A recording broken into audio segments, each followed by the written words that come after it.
Hey, good morning, guys. Here we are, Monday, and we are into May. So we are counting down. We're getting there. Um, Continuously asking you guys to stay strong. Let us know if you need anything. As we start, boy, I don't know, what is this, week 8? I think it's week 8 of distance learning, of classrooms with people that are not connected physically in the same classrooms and building, but connected in our common purpose and goals here. All right, so I'm going to walk you through a bunch of things this morning. First thing you need to know, last week we worked on questions. If you did not get your finalized questions in on those documents, then your task is to make sure you get it done. You'll notice the feedback form, and you'll see that you're highlighted like I showed you in the video on Friday, or Thursday rather. You'll have a highlighted number that explains where it is, and I've provided feedback that'll say, like, the questions you provided or the questioning you provided is not thought-provoking enough, they're open or they're closed-ended, they're yes and no, to move from a level 2 to a level 3 or a level 3 to a 4. A 3, you'd have to do sufficient work, enough, and do what I've asked you. To get a 4, you need to take that and say, this question also makes me wonder about out there in the rest of the world and the universe and such. This week, we're moving to constructing an explanation. If you remember, that means that we are doing a CER. So you'll be doing a CER this week.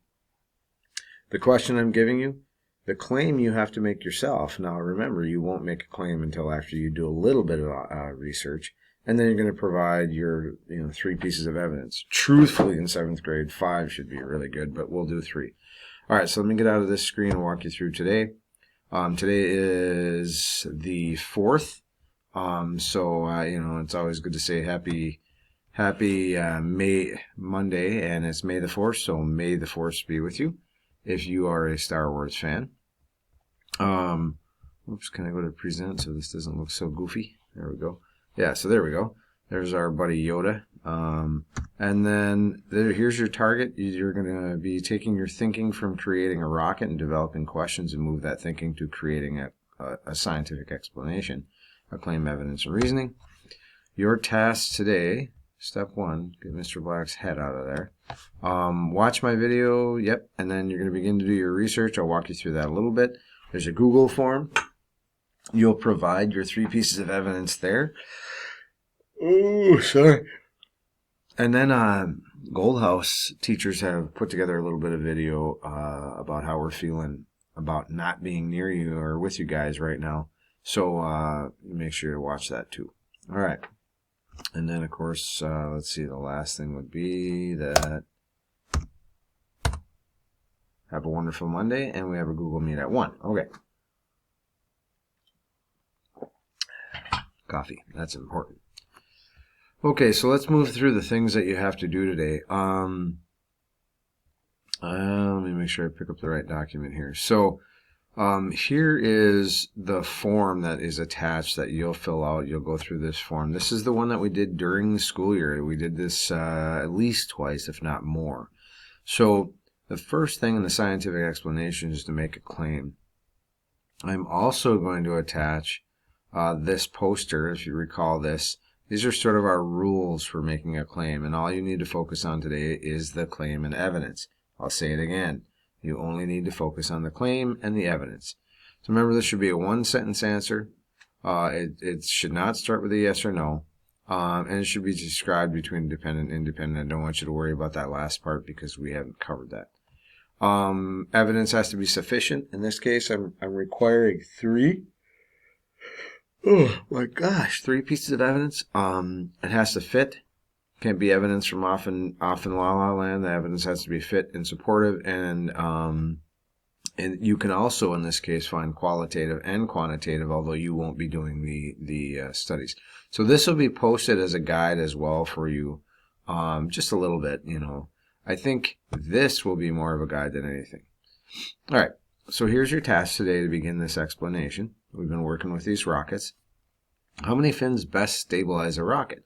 That seems to be one of the questions that most people brought up or thought of.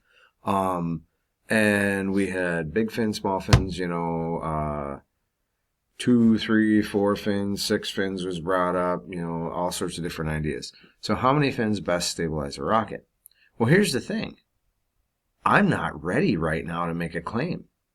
I don't know that I have any evidence right now that I could say, you know what, I'm going to make a claim. And remember, a claim is not just guessing. It's not just slapping something down and hoping you can find appropriate evidence. A claim is something you make after you've done some tests. So why are we not making a claim based on our tests that we did last week with our rocket? Well, because what a lot of you provided were not tests. You made predictions about what you thought would happen with your rocket. So in order to progress us from last week to this week, so that we can work on this next essential of providing or creating an explanation, in order to do that, we're just going to use my question and then we'll do online research. Okay. So not ready to make my claim. I'm going to go over and I want to show you about, the research portion. So I went over here and I just put how many fins, are best for a rocket. And I got 3 fins, but don't just stop there. Don't go, okay, 3 fins, it's great. Then you need to move on because there's others. There's a great article about 3 or 4. There's water rocket. This is good. This is rocket stability from NASA. That would be very cool. But remember, if you provide for me evidence, if you provide evidence that entirely sounds like something that none of us are going to understand unless we're NASA rocket scientists, I mean, you can't use evidence that you don't understand. So there's a lot of really basic stuff. But I wanted to show you, it's just really, how many fins are best for a rocket. I can type in best fins to stabilize a rocket. So then they're talking about the shape. Remember, our question doesn't have to do with that. It has to do with the number of fins. So anyway, easy to do that and start looking through some resources. And I think you'll probably look through about 3 or 4 resources and you'll be just fine with that. All right. So again, we've made we've got our question. And we're going to make a claim. Oh, you know what I wanted to add? When you're doing this online research stuff, you need to have a pencil or a pen and a piece of paper somewhere. I don't care what, whatever you got to do to record it or make a Google Doc, but you need to keep track of your evidence and the things that you're doing rather than just, plow through them and then all of a sudden you can't remember what you wrote down. So be sure to record on paper or on a Chromebook, on your Google Doc, the pieces of evidence that fit this question: how many fins best stabilize a rocket? And if you find, you're probably going to find okay, I found a lot of evidence that supports that it's 3, or maybe I find a lot of evidence that supports that it's 4.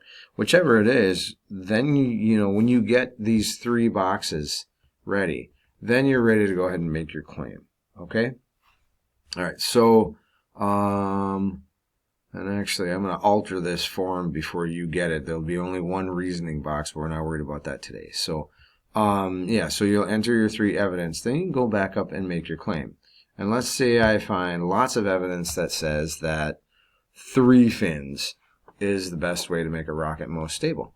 Then I'm basically taking most of my question up here and restating that in my claim. And again, this process is a long time ago, but it should sound somewhat familiar. Okay, so then if I find a bunch of evidence that says 3 fins stabilize a rocket the best, that would be it. How many fins best stabilize a rocket? A rocket is best stabilized with, and I was always told that any numbers less than or 10 or less, you type out. So I'm going to type it out. A rocket is best stabilized with 3 fins. I've read my question. I have made a claim now that I've done a little bit of research, and now it's time for me to list my evidence here. But you're going to do this today in 2 spots. So pay attention. You will record your evidence in 2 spots. One here. So, let me see if I can go like this. go down one. I'd go back, find one of my resources, find something that says about, why 3 is the best number, or 4, or whatever it is you decide that you want to go with. And then I'm going to type, whatever piece of evidence I have there. I will have to have 3 pieces of evidence. Okay? And then, you're going to take and you're going to have a Google form. This will be attached to. It's a how many fins in a rocket evidence. So this tells me you're doing your work today. Not just your document, but this tells me today you're doing your work. So you're going to put your name and then just type out your piece of evidence. Best you can. Paraphrase. It doesn't have to be exact, but just give me your 3 pieces of evidence you found and then submit that. Okay? So we have your document, your questions there. You're going to write your own claim after you do a little bit of evidence, right? And then you'll start to type your evidence in as you find it. And this is not, I talked to a buddy of mine whose son is a 7th grader at Wilson, and their claim evidence and reasoning research that they've had to do is extensive. He did a lot of work. He was really upset. He was overwhelmed. This isn't that challenging, guys. You should be able to find 3 pieces of evidence to support this. Okay. So you have, again, if we go back to our task list, you're going to watch the video, this one. You're going to begin your research online, right? So you know the question, right? How many fins? You are going to complete this Google form when you find your pieces of evidence. Remember to record your pieces of evidence for, and you'll start to develop, okay, I think my claim will be that 3 is best, or 4 is best, or 5, or whichever. As you do your evidence, and then make sure you're recording and filling in this document, through the claim and then the evidence boxes, and you won't need to worry about the reasoning box at the bottom. We're going to put these pieces together as well. So you have, I think that's everything you need to know. Don't forget to watch the video that we put together for you. That it's just a message for you and how we're feeling when we talked last Friday. If you have questions about CER or anything like that, I'll attach this poster as well, but make sure that you email me if you have a bunch of questions.